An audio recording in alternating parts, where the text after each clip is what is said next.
Hello and welcome to everyone. स्वागत है आप सभी का आज की क्लास में। आज की क्लास में हम सीखेंगे प्रोनाउन हु एंड हुम को। कहाँ पे हम हु को यूज़ करते हैं, कहाँ पे हम हुम को यूज़ करते हैं।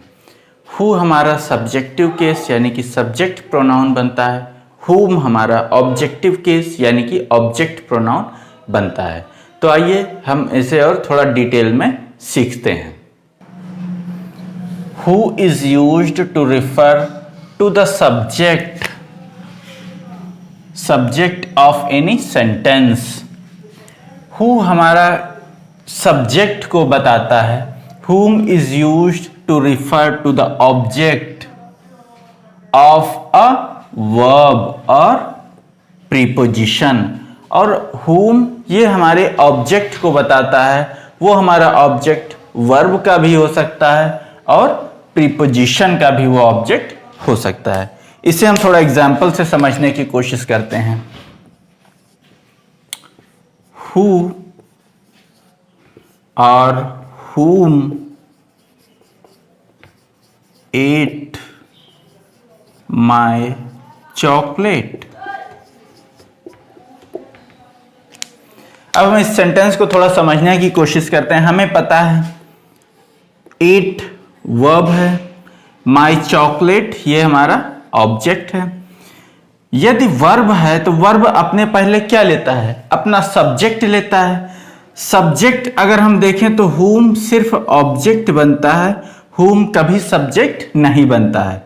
और हु हमारा ये सब्जेक्ट बन सकता है।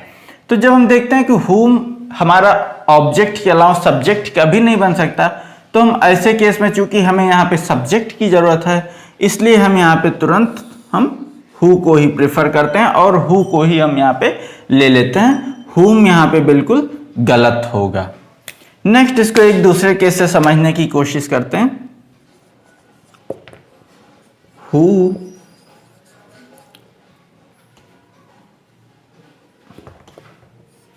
और हुम should I talk to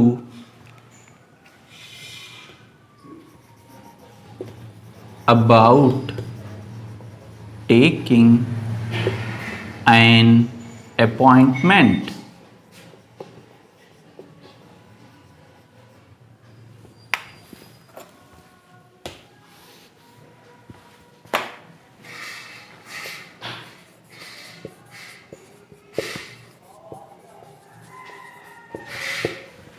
Who or whom should I talk to about taking an appointment।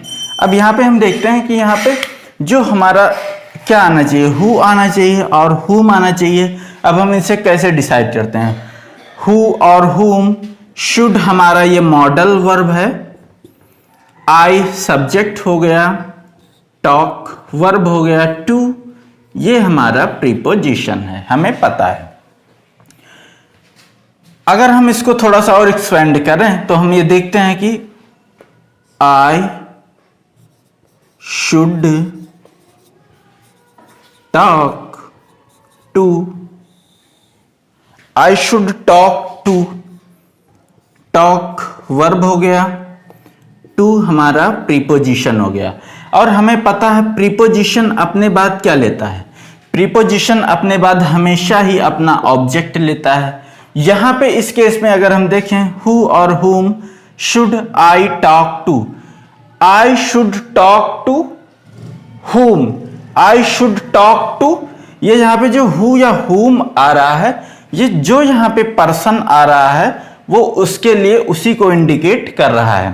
तो हमें पता है यहां पे फिर जब हम देख रहे हैं इसको थोड़ा सा और एक्सपेंड करने की कोशिश करते हैं तो प्रीपोजिशंस आता है और प्रीपोजिशन के बाद ही वो पर्सन अपना ऑब्जेक्ट ले रहा है और उसी ऑब्जेक्ट के लिए यहाँ पे हु या हुम की बात हो रही है।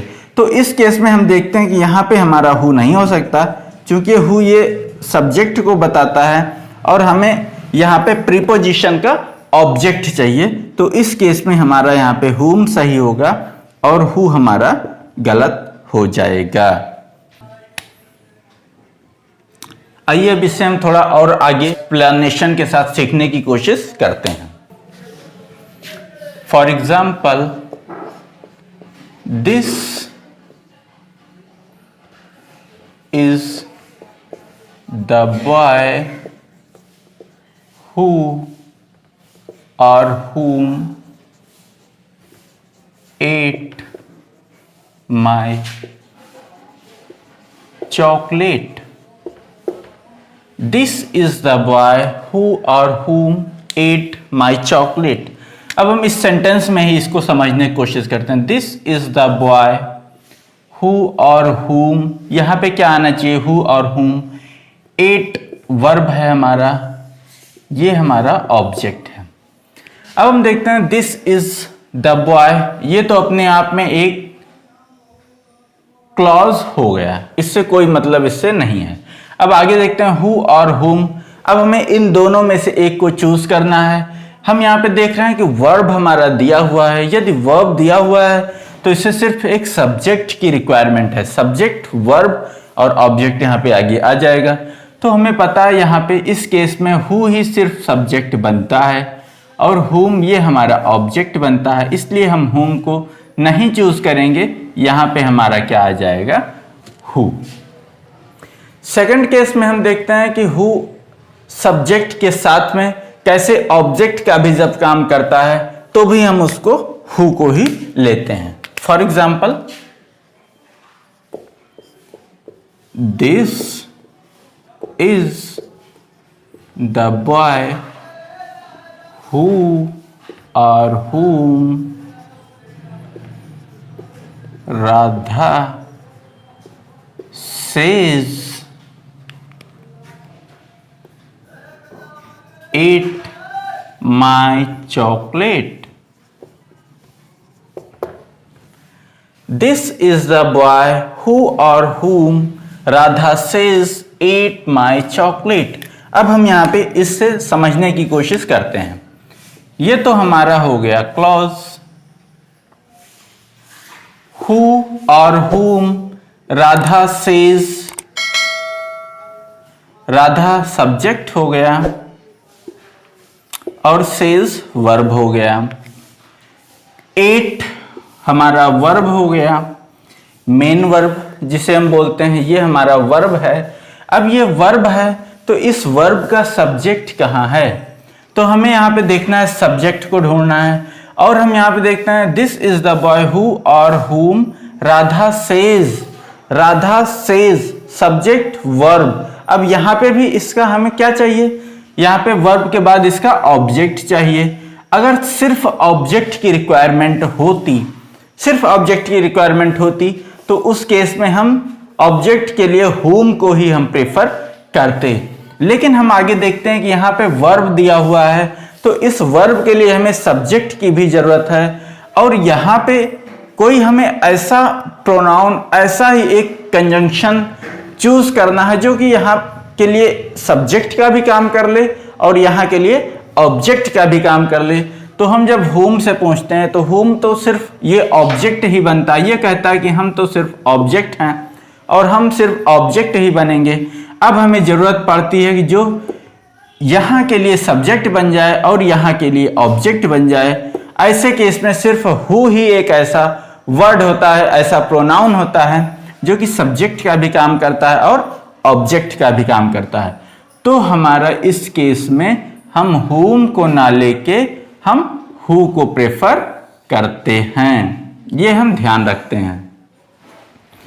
नेक्स्ट इसको समझने की कोशिश करते हैं कैसे अकेला हु एक अकेला सब्जेक्ट और दो दो वर्ब के सब्जेक्ट के रूप में हु अकेले कार्य करता है। This is the boy who और whom had eaten my chocolate was caught. This is the boy who or whom had eaten my chocolate was caught. अब हम इसे थोड़ा समझने की कोशिश करते हैं। Had eaten, had helping verb, eaten हमारा मेन वर्ब हो गया। अब हेल्पिंग वर्ब यहां पे हो गया। हम यहां पे देखते हैं ये तो हमारा एक क्लॉज हो गया, इससे कोई मतलब नहीं। आगे हम यहां देखते हैं ये हमारा हेल्पिंग वर्ब हो गया। हेल्पिंग वर्ब है तो इसका सब्जेक्ट हमें चाहिए। फिर हम आगे चलते हैं, ये तो हमारा ऑब्जेक्ट हो गया। वॉज हमारा ये हेल्पिंग वर्ब है, कॉट हमारा मेन वर्ब है। अब हम यहाँ पे देखते हैं दो दो हेल्पिंग वर्ब और मेन वर्ब यहाँ पे आ रहे हैं।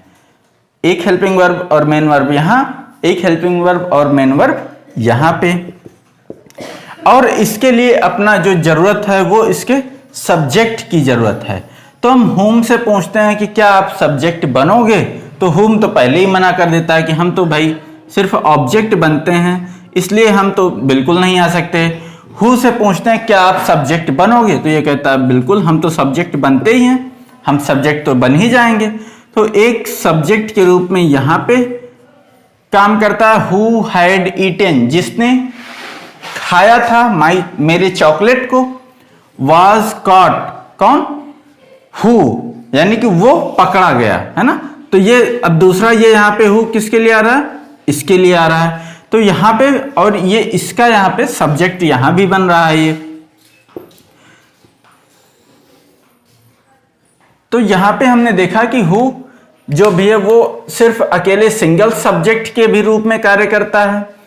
हु सेंटेंस में सब्जेक्ट और ऑब्जेक्ट का भी कार्य करता है। और यदि इसके साथ में कोई हेल्पिंग वर्ब और मेन वर्ब दिया है तो हु दो जगह तीन जगह भी अगर आ जाए तो भी वहां पे अकेले हु सब्जेक्ट के रूप में कार्य कर लेता है। हु फर्स्ट केस में तो ये हमारा सब्जेक्ट बना, सेकंड सेंटेंस में हमने देखा तो ये हमारा सब्जेक्ट बना प्लस उसी में ऑब्जेक्ट भी बन गया। थर्ड केस में हमने देखा तो ये दो हेल्पिंग वर्ब के सब्जेक्ट के रूप में हमारे कार्य इसने हु ने किया। अब हम समझने की कोशिश करते हैं हुम को। एग्जाम्पल,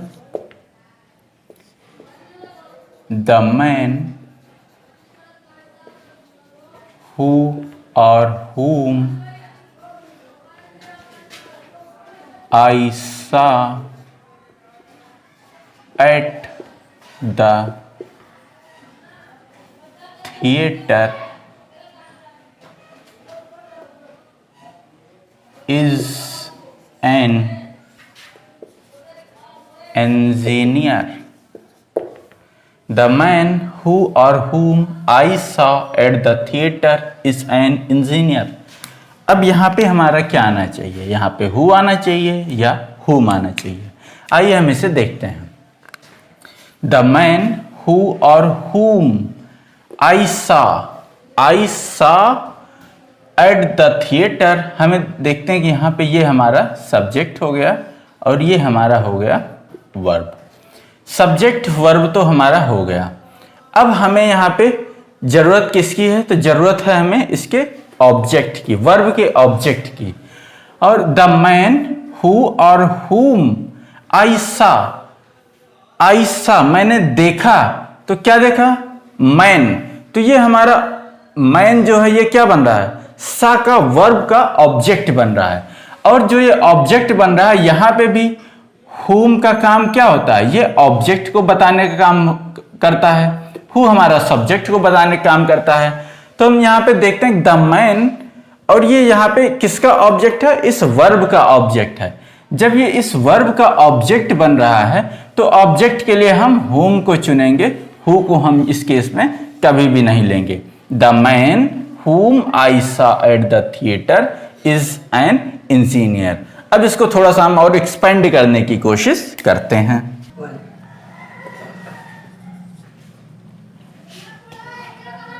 I saw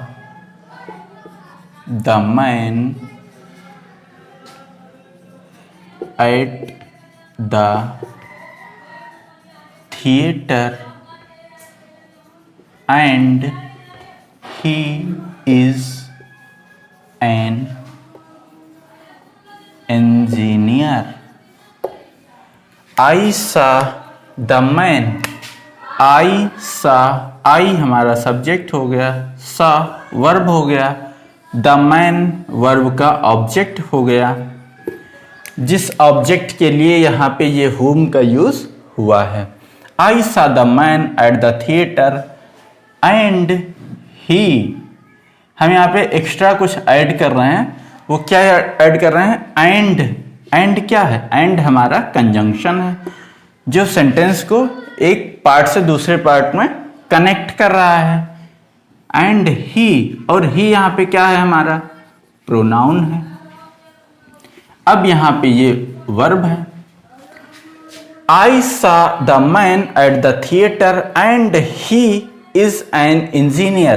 तो जब हम यहाँ पे ऑब्जेक्ट और उसके साथ कंजंक्शन तथा प्रोनाउन इन सब को भी आपस में और शॉर्ट करने की कोशिश करते हैं, तो हम देखिए यहाँ पे एक ऑब्जेक्ट के रूप में whom को सिर्फ यूज करते हैं और सेंटेंस अपने आप में तुरंत शॉर्ट हो जाता है। The man whom I saw at the theater is an engineer। अगर हम इसको एक्सपेंड करते हैं तो हम यहाँ पे क्या क्या हमें एक्स्ट्रा ऐड करना पड़ रहा है? तो ये हमारा एक कंजंक्शन और यहाँ पे इसके साथ में एक प्रोनाउन, ये दोनों को एक्स्ट्रा ऐड करना पड़ रहा है। तो इस तरीके से हम यहाँ पे देख रहे हैं कि हमारा जो whom है ये ऑब्जेक्ट का भी काम कर रहा है, इसके साथ हमारा कंजंक्शन का भी काम कर दे रहा है और प्रोनाउन का तो काम ऑलरेडी ये कर ही रहा है। अब इसको थोड़ा सा एक दूसरे सेंटेंस से भी समझने की कोशिश करते हैं।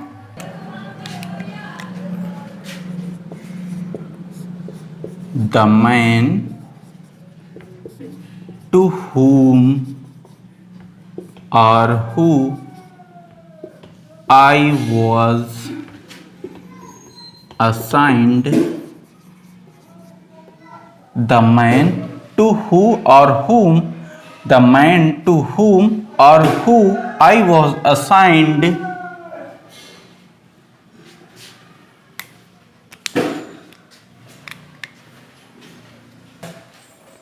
for example, the man to who or whom I was assigned was very supportive. The man to who or whom I was assigned was very supportive। अब हमारा यहाँ पे क्या आना चाहिए? who या whom? आइए इसे भी हम देखते हैं।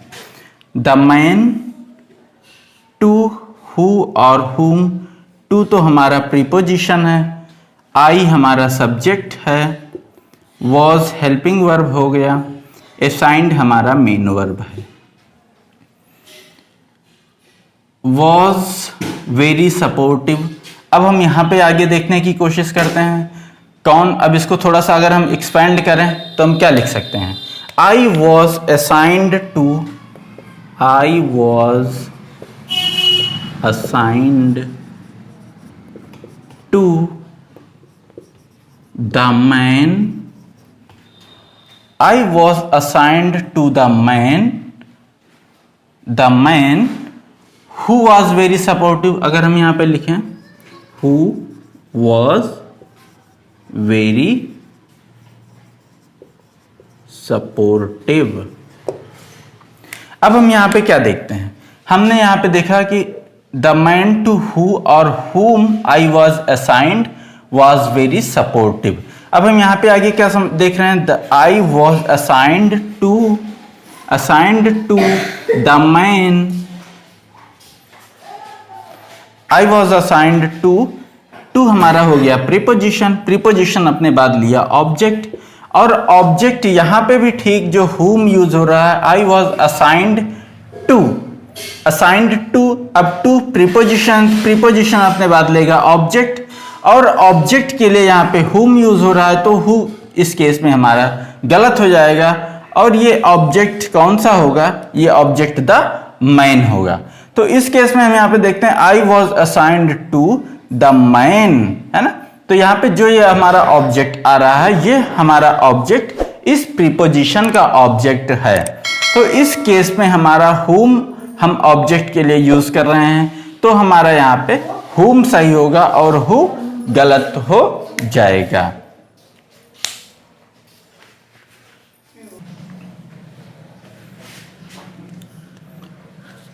बस आज के वीडियो में इतना ही। आप लोग हमें कमेंट बॉक्स में बताइए कि आपको वीडियो कैसी लगी। वीडियो अच्छी लगी तो वीडियो को लाइक कीजिए, अपने फ्रेंड्स में शेयर कीजिए और चैनल को सब्सक्राइब भी कीजिए। Thank you.